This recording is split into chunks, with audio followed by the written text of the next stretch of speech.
সবকিছু যদি আল্লাহ সৃষ্টি করে থাকে তাহলে আল্লাহকে কে সৃষ্টি করেছে? এই প্রশ্নটির সম্মুখীন আমরা প্রায়ই হই, যেটা অমুসলিমদের কাছে হতে পারে, যেটা নাস্তিকদের কাছে হতে পারে, এবং আমাদের মতো মুসলমানদের মাথায়ও এই রকম প্রশ্ন ঘোরে। এই প্রশ্নটির উত্তর আমি আপনাদেরকে দিয়ে দিব ছোট্ট একটা ঘটনার মাধ্যমে। তো চলুন শুরু করা যাক সেই ঘটনাটি। একবার ইরাকে সমস্ত নাস্তিকের একত্রিত হলো এবং সেখানকার সমস্ত আলেমদের ডাকলো এবং বলল, তোমরা যদি আমাদের 4টা প্রশ্নের উত্তর দিতে পারো তাহলে আমরা ইসলাম ধর্ম গ্রহণ করে নেব, আমরা মুসলমান হয়ে যাব, আমরা নাস্তিক থাকবো না। তারপর সকল আলেমরা বলল, ঠিক আছে, তোমাদের প্রশ্ন 4টি করো, আমরা প্রশ্ন উত্তর দেওয়ার চেষ্টা করব।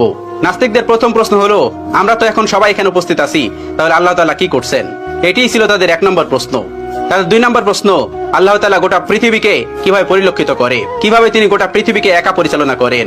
একা দেখা তো সম্ভব না, তিনি কি করে একা এগুলো পরিচালনা করেন? এটি ছিল তাদের দ্বিতীয় প্রশ্ন।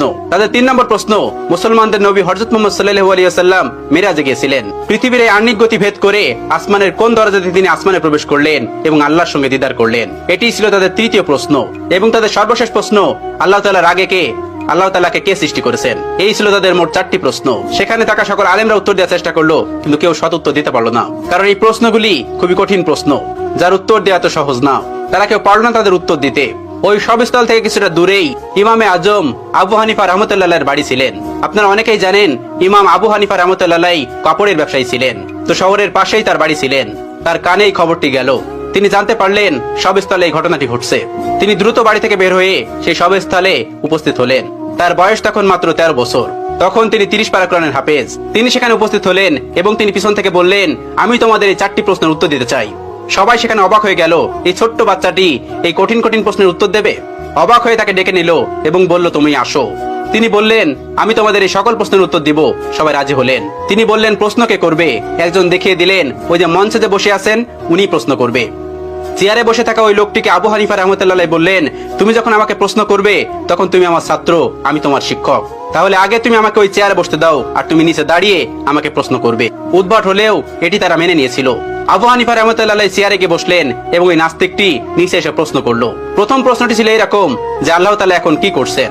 আবু হানিফা রাহমাতুল্লাহ তীক্ষ্ণ বুদ্ধি সম্পন্ন একজন মানুষ ছিলেন।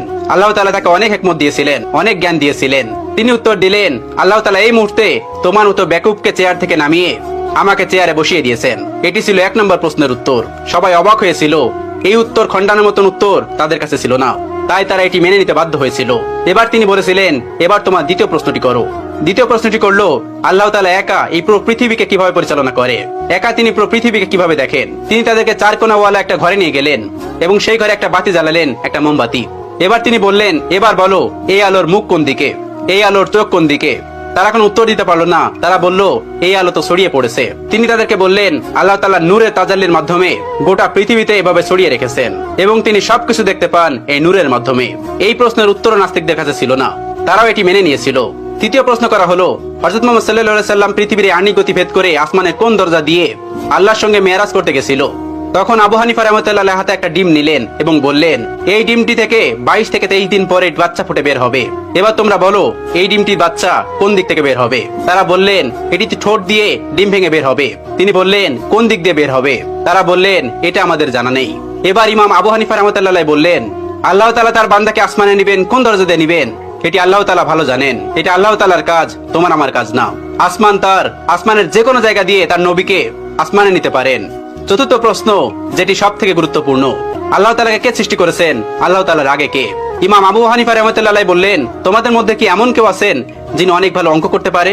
তখন একজন বললেন, হ্যাঁ আমি পারি। তখন তাকে বলল, তুমি 1 থেকে গুনতে শুরু করো। তখন সে গোনা শুরু করলো।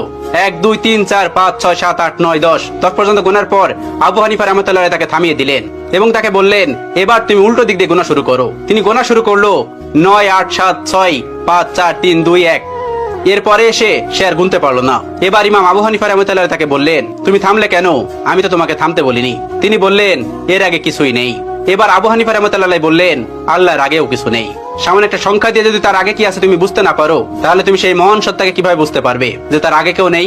তোমার মাথায় এই জ্ঞান আল্লাহ তাআলা দেননি। এজন্য তুমি প্রশ্ন করো, আল্লাহ তাআলার আগে কে? আল্লাহ তাআলার আগে কেউ নন। কুল হুয়াল্লাহু আহাদ, আল্লাহুস সামাদ, লাম ইয়ালিদ ওয়া লাম ইউলাদ ওয়া লাম ইয়াকুল লাহু কুফুয়ান আহাদ। তিনি এক এবং একক, তাকে কেউ জন্ম দেননি, তিনিও কাউকে জন্ম দেননি। তিনি শাশ্বত চিরন্তন, তার আগে পরে কেউ নেই।